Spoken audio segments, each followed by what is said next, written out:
Good evening, I'm Diana Sky, and you're watching World News Tonight live from Warsaw.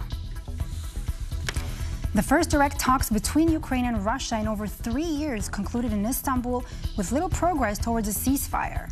This as European leaders ponder further support for Ukraine and Albania. We'll have more on that in just a moment, but first, let's take a look at the latest headlines. Romanians prepare to head to the polls in a high-stakes presidential runoff. And Poland gears up for a pivotal presidential election. And a Georgian mob is busted in Poland in a major state crackdown. Talks between Ukrainian and Russian delegations in Istanbul failed to make progress towards a ceasefire, with the reunited West placing the blame squarely at the feet of Vladimir Putin. Let's now go live to our correspondents Alex Kadzi, who is in Istanbul, Turkey, and Angela Skujins in Tirana, Albania, at the European Political Community Summit, where leaders also convened to discuss further support for Kyiv. Good evening to you both. Now, Alex, Angela, both of you have been following these developments and talks between world leaders. Alex, let's start with you. I mean, Vladimir Putin was absent from these talks. They lasted quite short, 2 hours. Were these prospective peace talks doomed before they even began? And what can we expect next? Well, Diana, it certainly felt that way. These were supposed to be peace talks. At the very best, they were piecemeal. There was no clear progress towards that comprehensive and unconditional 30-day ceasefire that Ukraine had said was top of the agenda, that the United States had endorsed, that the European powers supporting Ukraine had also endorsed. The blame squarely at the feet of one man, Vladimir Putin, who did not come to engage with these peace talks at the highest level. That is, of course, from a European and Ukrainian perspective. We heard, of course, from that Ukrainian delegation led by Rustem Umerov, the defense minister of Ukraine. He was speaking with Serhiy Kyslytsya, the deputy foreign minister of Ukraine.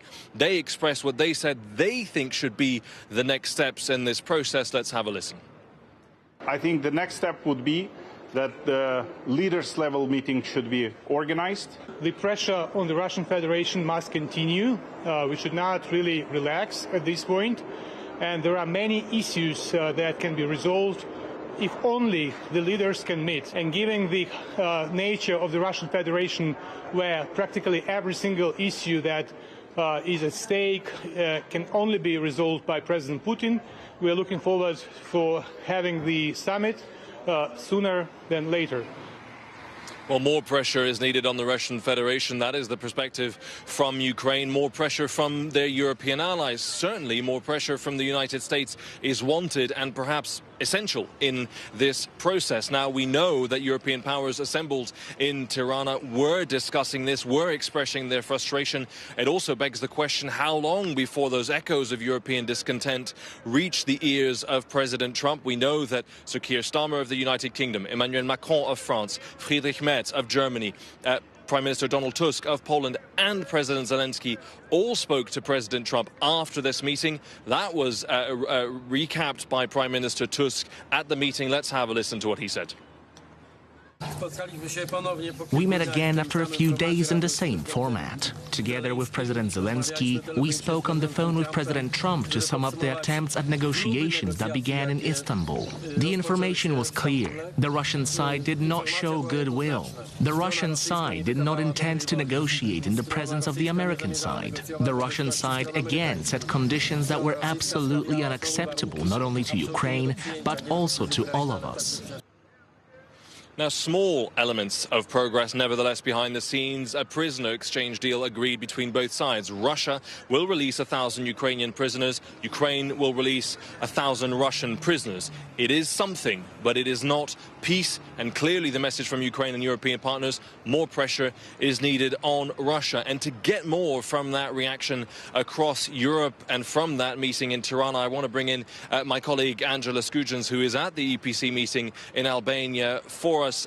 Angie, you spoke to the exiled Belarusian opposition leader Svetlana Tikhanovskaya exclusively about what needs to be done now. She is no stranger to Russian influence. What did she have to say to you? Yes, Alex. So, unfortunately, we're breaking up a little bit, but I'm going to do my best to stick to this broadcast. So, Svetlana Tikhanovskaya, obviously an extremely important person in Belarus, was among those 47 heads of state, as well as those leaders that made an appearance at the European Political Community Summit in the Albanian capital. And while she told Tvp World on the sidelines of this event that she wasn't surprised that Russian President Vladimir Putin didn't show up, she expects the allies of Ukrainian President Volodymyr Zelensky to respond in kind in a language that Russian president understands. Let's take a listen to what she meant exactly.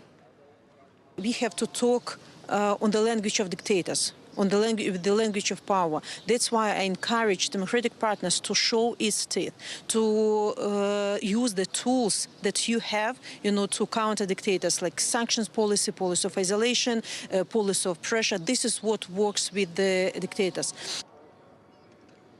But condemnation was not the only flavour of the agenda today. We heard ratcheting up support from leaders such as UK Prime Minister Sir Keir Starmer, as well as German Chancellor Friedrich Merz, with both of these leaders promising to slap sanctions and further other consequences on the Kremlin for that Russian leader not showing up for that 30-day ceasefire proposal in Turkey. We also heard from the EU Commission President Ursula von der Leyen outlining the contours of the 18th sanctions package, which is meant to up the ante against Moscow so Russian President Vladimir Putin comes to the negotiating table properly. Let's take a listen to what she had to say at the plenary.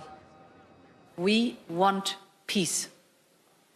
And so we are working on a next set of sanctions. Main elements of this package will be, for example, sanctions on Nord Stream 1 and Nord Stream 2, further listing of vessels in the shadow fleet and lower the oil price cap, and more sanctions on Russia's financial sector. Because we want peace, and it is time to seriously engage on that. Yes, so we're having a bit of technical difficulties here in the Albanian capital, but despite the turbulence in Turkey, as well as the no-shows from that Russian President Vladimir Putin, a wafer-thin silver lining that has materialized in Tirana is the collegiality, that support for that Ukrainian President Volodymyr Zelensky, who appeared today for those high-level talks. But to ensure that they do not repeat that no-show attitude, they need to come good on these sanctions, which really need the support of those international players, such as the US and Canada, to really bite as they are meant to. But that is all from me. I'll send it back to you in Warsaw. A lot happening there, both in Istanbul and Tirana. Thank you so much, Alex Kadzi and Angela Skujins, for being with us. The race for Poland's presidency is entering the final stretch. With just 2 days to go, the top 3 contenders are making their closing pitches, and voters are preparing for a crucial first round this Sunday, May 18th. Now, the pivotal presidential vote could reshape the country's political future and its role in Europe. Kazimierz Łysiak gives us the details in this next report. With the final days of the election campaigns coming to an end in Poland, the 3 top contenders are hoping to rally as much support as they can before Sunday's first round of voting. These are Warsaw Mayor Rafał Trzaskowski, the centrist frontrunner from the ruling coalition, historian Karol Nawrocki, backed by the largest conservative opposition party, and far-right Sławomir Mencen from the Confederation Party, who has utilized and fueled anti-Ukrainian sentiments. Trzaskowski, who has led every opinion poll since he threw his hat into the ring, represents a pro-EU, pro-NATO approach, with a strong emphasis on women's rights and abortion access. Today, this is exactly what it is about, to be strong as a state, but also to be strong in the European Union. Because today the issue of security is on everyone's lips and in our hearts. His biggest opponent, Karol Nawrocki, although claiming to be independent, is openly backed by the previously ruling Conservatives, the Law and Justice Party. He has a much more Eurosceptic attitude, hoping to mimic Donald Trump's campaign against the old world order. As the president of the Polish state, I will make sure that Poland remains Poland. Stay with me. Nationalist Sławomir Mencen is instead trying to paint himself as the alternative option to the two major camps in Poland, the ruling coalition and the Conservatives. While gaining popularity among youth due to his social media presence, some of his harsher rhetoric on abortion and Ukraine has so far prevented him from scoring higher than third in the polls. It's not our business where exactly the new border between Russia and Ukraine will lie, or whether Crimea will be Russian or Ukrainian. If someone thinks differently, I'm very curious how they intend to enforce it. But these are not the only candidates running in this election. In fact, there are as many as 13 of them. As Trzaskowski has just dipped below 30% support for the first time in pre-election polling, other candidates have noted small gains. It's very normal that each political party that wants to strengthen its position on the political scene has its own candidate. In this case, in Poland, we have two political parties that united and they support Szymon Hołownia. However, all the other parties, they have their own representatives. Most of these candidates with smaller support will prove crucial in the second round, which is to take place on June 1st. That's when the top two contenders will battle it out one-on-one, with more than 50% of the vote needed for a victory. In the second round, there are only two candidates left. And then some votes, of course, some candidates, they sort of encourage their voters to give the votes to one of these two candidates. This presidential election could be pivotal for the future of Poland and the region. The current ruling coalition, led by Prime Minister Donald Tusk, hopes to break the uncomfortable cohabitation deadlock with the current head of state, Andrzej Duda, an ally to the conservative Law and Justice Party. Rafał Trzaskowski's victory would guarantee close cooperation with the EU and NATO, while Eurosceptic Nawrocki or far-right Mencen would both bring a much more confrontational approach to Poland's international policies. For TVP World, I'm Kazimierz Łysiak. Now, May 18 will also be a decisive day for Romania as the country heads into a presidential runoff. Now, this vote is a rerun of last December's annulled election, which was voided by the country's constitutional court. Now, our Balkans correspondent Paweł Trzaskowski is in Bucharest. Paweł, good evening. So now, this Sunday, Romanians will choose between hard right leader George Simeon and Bucharest mayor centrist Nicușor Dan. Now, it's the same day when Poles will cast their ballots, but I mean, the date is not the only thing we can say that both elections share. What more can you tell us? Well, indeed, Diana, Polish and Romanian politics collided this week, and it's not only about the date, as you rightly mentioned, but also about forming political alliances. And it all started with George Simeon, the leader of the right-wing Our Party and the winner of the first round of presidential elections, attending a rally of Karol Nawrocki, a candidate supported by Polish right-wing Law and the Justice Party, a show of support, a signal that both could form a political alliance of right-wing presidents if, of course, they are elected. Please listen. The future president of Romania and the future president of Poland. The unelected European bureaucrats tried to steal democracy in Romania. But Romanian people stood up for freedom like you stood up against communism. And this endorsement was met with a response from the Polish Prime Minister Donald Tusk, who supported Nicușor Dan, a centrist independent candidate and mayor of Bucharest. And Donald Tusk did so in Romanian. Please listen.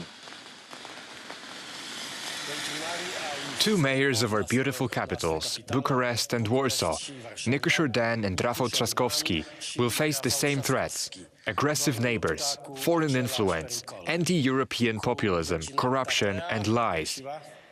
It is apparent that you, the voters, and not foreign powers, are ones who must exclusively decide who will become president. Nikusor Dan narrowly made it to the presidential runoff, getting half the votes of Georgios Simeon. However, this week polls were released showing that both candidates are neck and neck. Some of the polls even giving Dan a slight lead. So you can imagine that the tensions are high here in Bucharest. Most recently, Georgios Simeon called his opponent, quote, autistic, to which Dan responded that Simeon is nothing more but a Russian gazette. These are probably, though, the last heavy blows exchanged by both contenders, as Romania, similar to Poland, observes the institution of electoral silence, meaning that starting tomorrow, no campaigning is allowed until the last votes are cast on Sunday. Back to you, Diana. Thank you so much, Paweł Trzaskowski, coming to us live from Bucharest. And now coming back to Poland, well, the country has taken down a suspected Georgian mafia boss who entered the country on a fake passport and allegedly planned to carry out violent crimes. Now, the message from Warsaw is clear. He's just one part of an even broader crackdown on foreign criminal rings. Marek Steele has the story. He came to Poland as a hitman. He was busted by Poland's security services, along with 6 other criminals from Georgia. It started small, a car burglary on Nowogrodzka Street in downtown Warsaw. An unknown perpetrator stole a weapon and 46 pieces of ammunition. The police picked up the trail and kept following it. Eventually, it led them to the village of Nowy Konik in Minsk County. There, they came across a group of Georgians. The individuals were in Poland illegally, but one of them is of particular interest to Polish police. We have evidence suggesting that one of the detainees is a high-ranking individual in the structures of the Georgian mafia. Polish authorities refer to the man as a wor w zakonie, or thief in law, which in post-Soviet countries means a person who has a special status in the criminal underworld, a top dog. There's actually a long history when it comes to Vori, or let's say mafia hitmen from the east coming here because they can get paid better money. 7 weapons were found in the Georgians' hideout in the Warsaw suburbs.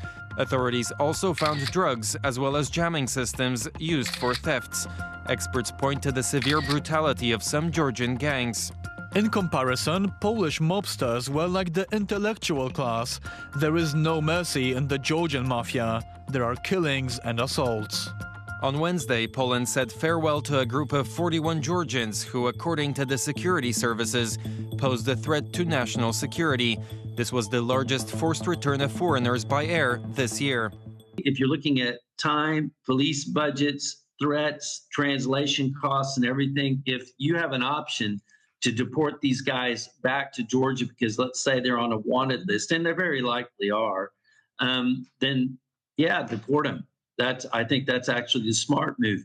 After Polish Prime Minister Donald Tusk announced a crackdown on foreign organized crime earlier this year, more than 3,000 foreigners, including nearly 600 Georgian citizens, have left Poland forcibly or voluntarily. Marek Steele, TVP World. 1,300 U.S. paratroopers descended over the Lithuanian skies as part of the Griffin Lightning 25 exercises. A powerful demonstration of NATO unity and military readiness comes at a time when the alliance's member states work together to strengthen coordination, capabilities, and deterrence to withstand open acts of provocation from Russia and Belarus. Our correspondent Zuzana Jurek was on the ground and has more.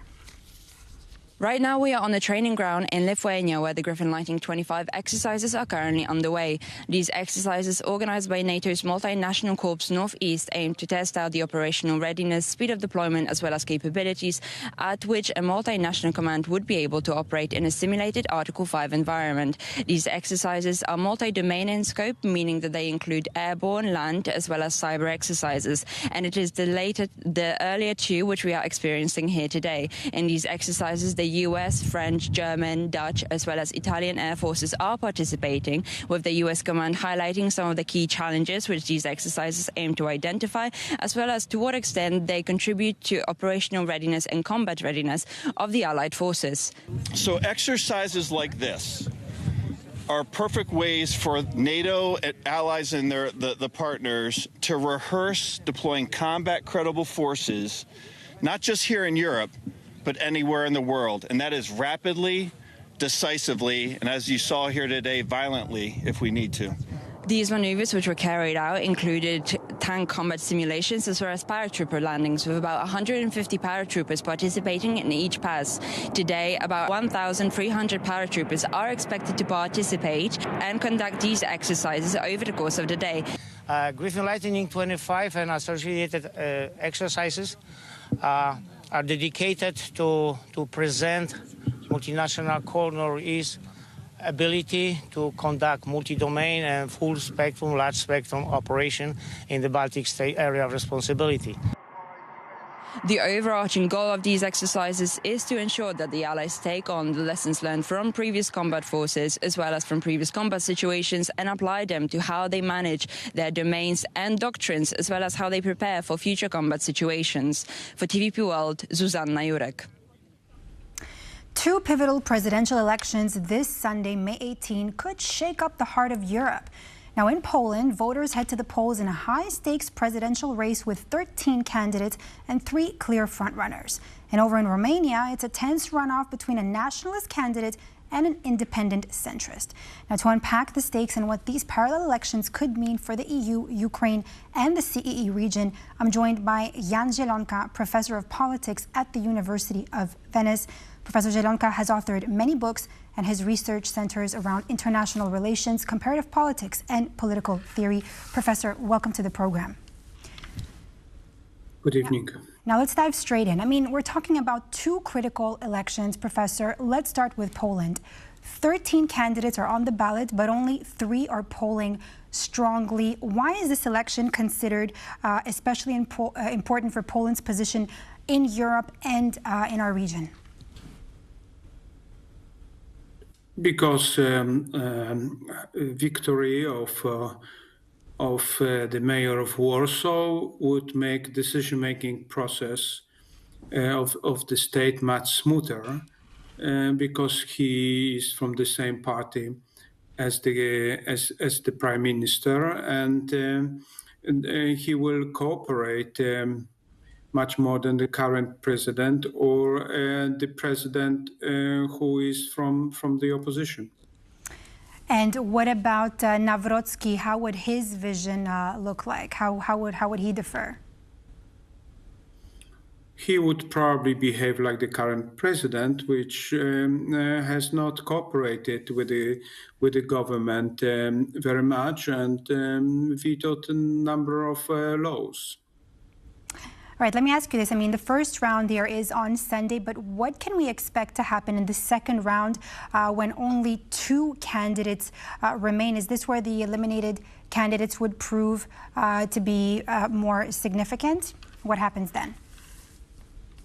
Yes, these 2 candidates are supported by the largest parties, and the final results will show whether observed in the studies of political society, the move to the center will indeed materialize. I believe those studies are serious, and they show that the Polish electorate has finished its romance with the far right. But only the second round can prove that. If this is so, Poland will have probably different government in Romania. I mean, you did just mention Romania. Let me ask you this. I mean, Romania's election was, of course, preceded by a dramatic annulment and court rulings. Are there concerns in Poland about any electoral integrity, media fairness, or election day conduct? Well, those concerns are always there. And elections are very contentious with a lot of artificial intelligence present, particularly in social media. And of course, there are various actors, including hostile ones, who try to intervene. But I don't think in Poland this would have much significance. Romania, it's difficult to say. As we know, the previous winner of the previous rounds of presidential elections was suspected to generate support externally driven. So there are the situations more complicated. What about Ukraine? I mean, what role is the war in Ukraine playing in shaping voter sentiment in both Poland and Romania? Well, officially, the current Polish government supports Ukraine, but this is more complicated because each time farmers or lorry drivers do not like transits via Poland of either grain or just lorries, the government is faced with the dilemma to side with local electorate or with Ukraine, and it has not gone always pro-Ukrainian way. In Romania, it's even more complicated because there is the current leader in the polls has made statements which would worry Ukrainians a lot, and I understand he's even persona non grata in Ukraine. We will see how those relations will shape up. If the prospective leader in the polls, which you can see now on the screen, indeed wins elections, he will, of course, will have to censor himself within the European Council, and he would somehow want to play a role which of outcast. He will try to achieve the success of Mrs. Meloni, who he sees as kind of a political ally, and she tries to balance her sympathy with President Trump with cooperations with Mrs. von der Leyen. Professor, let me ask you this. I mean, of course, you talked about also George Simeon there. Now, Polish Prime Minister Donald Tusk, he mocked right-wing presidential candidate Karol Nawrocki after George Simeon traveled to Poland to endorse Nawrocki ahead of the elections. Now, what Tusk wrote on Platform X, he said, Russia is happy. Now, my question to you, Professor, is Russia happy? And how is the Kremlin viewing these upcoming elections, both in Romania and in Poland? Well, I don't have any contacts with the Kremlin, so I cannot verify this information that Russia is happy, if he means Russia by Kremlin. There's no doubt that Mr. Simeoni is more apologetic about Russian invasion. Russia, I'm unable to say. And how do you think that if we look at the region more broadly, and in your view, Professor, but just very briefly, how do you think the outcomes of both elections might shape Central Europe's stance on Russia, NATO, and finally, of course, support for Ukraine? Just very briefly. Well, I expect in Poland Mr. Trzaskowski to win the elections. And Poland is somewhat more important country also in relations to Ukraine than Romania. But of course, if Mr. Simeoni wins in Romania, Romania is a member of NATO, member of the European Union, and he will join ranks with a number of politicians to his liking, like Mr. Orban, Fico, or Mr. Meloni. So the split between sovereignists and liberals within European Union will persist and even intensify. Thank you so much, Professor Jan Zielonka, Professor of Politics at the University of Venice, for all your insight here on World News Tonight. Thank you. And that's all for now for this edition of World News Tonight here on TVP World. I'm Diana Skaya. Thanks for watching, and do stay tuned with us for more news, features, and commentary here on TVP World.